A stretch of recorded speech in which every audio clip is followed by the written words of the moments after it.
Hola, muy buenas tardes, amables televidentes, amigos de Pacífico Noticias. Concluyó el fin de semana anterior la Cumbre Mundial de Solidaridad con la Revolución Bolivariana de Venezuela. Esta cumbre congregó a más de 200 personas procedentes de numerosos países del orbe. Se denominó Diálogo Mundial por la Paz, la Soberanía y la Democracia Bolivariana. Como decimos, en torno a esta cumbre se congregaron una gran cantidad de personas procedentes de numerosas regiones del mundo, pero también estuvieron numerosos colectivos venezolanos presentes en este encuentro. Uno de los asistentes, uno de los colombianos asistentes fue Gustavo Rojas, quien participó de manera activa en las deliberaciones de esta cumbre. Buenas tardes, Gustavo, gracias por acompañarnos en Pacífico Noticias. Muy buenas tardes, Luis Alfonso, y buenas tardes a la audiencia grande de Pacífico Noticias. Es un gusto, como siempre, y un honor estar aquí. Bueno, ¿cómo transcurrió esta cumbre? ¿Qué la motivó? ¿Cómo se desarrolló su debate? Cuéntenos usted que fue uno de los partícipes de este encuentro. Bueno, empezando por qué la motivó. Lo motivó para la invitación que abre Venezuela para crear una asociación de amigos en el mundo, amigos que se expresen, que defienden la revolución y especialmente los engaños y estén listos, al menos a desnudar las agresiones que realiza día a día el imperio estadounidense y las sanciones y todo ese tipo de agresiones que ha montado para tratar de acabar con la revolución desde hace ya más de 17 años. ¿Quiénes participaron en este encuentro? Tenemos información general en el sentido de que hubo más de 200 representantes de diferentes países del mundo, pero ¿a quiénes destacaría usted? ¿Cómo llegaron allá? ¿Cómo fueron seleccionados? Cuéntenos. Bueno, Gustavo. yo diría que tuvimos tres tipos de participantes. En primer lugar, el gobierno de Venezuela, que el evento lo promovió el gobierno a nivel de presidencia y especialmente del grupo del Ministerio de Relaciones Exteriores. En segundo lugar, digamos que los asistentes, que fueron de más de 60 países, que fue hecho con invitaciones directas, preseleccionadas, amigos de Venezuela tradicionales. Ahí estamos viendo, Gustavo, partes de las deliberaciones, usted interviniendo allí.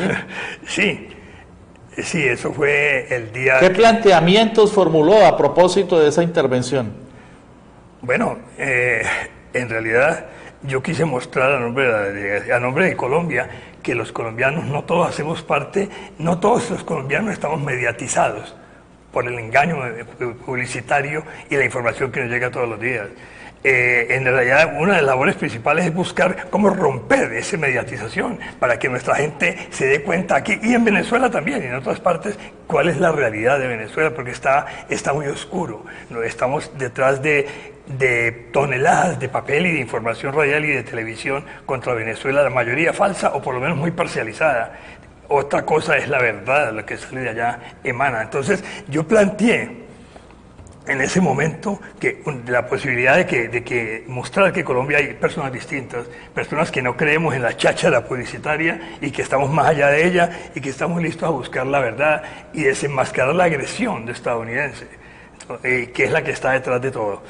Y finalmente señalé un episodio que lo vi aquí, en Pacífico Noticias, que fue cuando se realizó el Congreso de las FARC-EP para convertirse en la Fuerza Alternativa Revolucionaria del Común. Un joven fariano, entiendo que no tenía más de 24 años, se levantó y dijo que algo así como, díganle al presidente Maduro que aquí en Colombia hay miles de personas como yo dispuestos a ir a pelear en el evento de una invasión estadounidense o de otro país. Eso lo conocí precisamente por Pacífico Noticias y lo dije y fue mi motivo de un aplauso severo y que después al final el mismo ministro, Vladimir Padrino, Ministro de Defensa. Ministro de Defensa, que hizo una exposición magistral sobre las Fuerzas Armadas, vino a darme un saludo particular. Bueno, entonces tuvo usted una participación destacada en esta cumbre.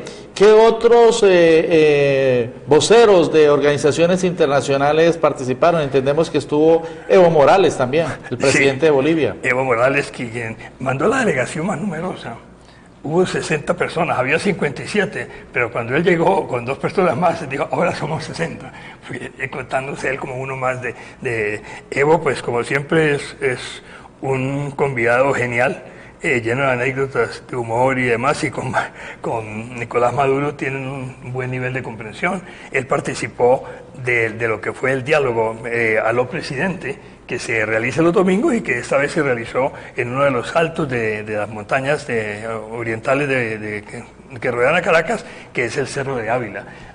Usted planteaba ahora que pues, fue muy bien recibido el gesto del excombatiente en relación con la disponibilidad de muchos colombianos de contribuir en la defensa en una presunta intervención militar como ha sido la amenaza de Donald Trump contra Venezuela. ¿Qué conclusiones hubo precisamente en relación con toda esa cantidad, con toda esa catarata de amenazas, de chantajes proferidos por el presidente de los Estados Unidos contra la soberanía, contra el gobierno y contra el pueblo venezolano? Bueno, Venezuela se ratifica por todos los lados que es un país de paz. Venezuela no es un país de guerra y lo que uno respira en ese país es paz, paz y más paz, especialmente ahora que la constituyente se montó. O sea que lo que se respira es el apoyo, el rechazo full de todos los medios, de todas las instituciones en los países que se den y de los gobiernos en rechazo de una agresión que sería casi impensable, pero que en el menú de alguien, un lunático como Donald Trump, puede estar ahí, quién sabe si le sigan la gente de allá. Pero bueno, el tenor del ambiente es, vamos a rechazar, vamos a apoyar a Venezuela, y Venezuela no está sola. Y el eslogan. Ese fue el eslogan, ¿no? Todos somos Venezuela. Fue el eslogan del evento, todos somos Venezuela, y realmente es fácil, con el pueblo maravilloso de Venezuela, es fácil que todos seamos uno solo, porque un pueblo amable, generoso, simpático y entusiasta es el de Venezuela. A pesar de todas las adversidades, hay un pueblo firme que está pendiente de su revolución y viendo cómo solucionan los problemas, que especialmente son de carácter económico, pero fíjate que la población no tiene un enfrentamiento de un político diferente, es simplemente la necesidad de cosas que le faltan, pero eso es lo que está persiguiendo. No estaría detrás de un cambio de gobierno como si lo está Estados Unidos, ¿no? Entonces, y Estados Unidos tiene la peculiaridad de no aparecer en las noticias. Ellos se mimetizan, hacen todo, pero se esconden. Nosotros venimos haciendo un trabajo con el New York Times, un periódico, digamos, líder en Estados Unidos, entre la gente más ilustrada, y ese periódico para nada menciona a Estados Unidos. Cuando menciona, parece que fuera una confrontación interna entre una supuesta oposición y el gobierno, y nada más. ¿Cuál es su percepción, usted que estuvo allí varios días, en relación con la situación política, económica, social? Ya nos adelantaba algo, pero ¿cómo le resumiría a los caleños, a los vallecaucanos, esa percepción suya, ya que aquí pues se dicen tantísimas cosas y solamente desde un solo lado, desde un solo punto de vista? Yo diría que la mayor parte de la gente, es decir, tuve oportunidad de tratar a diferentes personas, pero no solamente con base a eso, sino con el tenor y la tradición de la revolución bolivariana.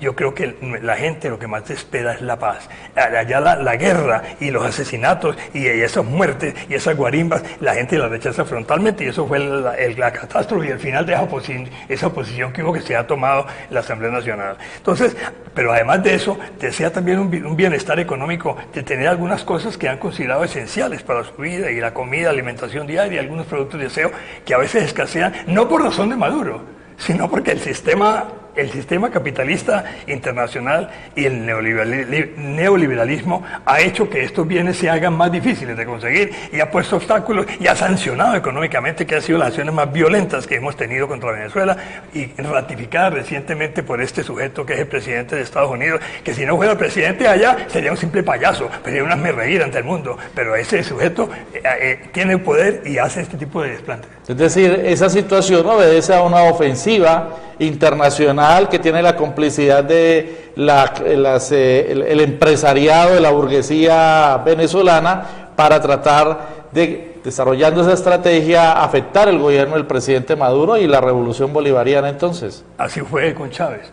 desde que Chávez ganó. Así fue el golpe de Estado que se dio en el 2002, siempre tratando de acabar con eso y volver otra vez al mundo grande del petróleo, a los recursos venezolanos, a quedarse las empresas en la corrupción y la mayor parte de la gente en el hambre y miseria. Hoy en día es una república popular independiente y esperamos que lo siga siendo, y lejos de caer, yo la vi cada vez más firme, porque ahora ya sin oposición se enfrentarán directamente y nos enfrentaremos nosotros, en realidad, a los Estados Unidos. ¿Cómo pudo percibir, Gustavo, la incidencia del triunfo de la convocatoria de una constituyente que ya está instalada, más de 500 integrantes, tratando de buscar solución a esos problemas que afrenta la hermana república? Formidable. Ya desde el Congreso de Angostura teníamos hace 2 siglos ya una constituyente. En Venezuela la constituyente se ha ejercido, pero nunca a nivel del pueblo como en esta vez. Siempre se ejercía como las constituyentes que se elaboran en los países más dependientes como Colombia, donde las grandes transformaciones se eluden.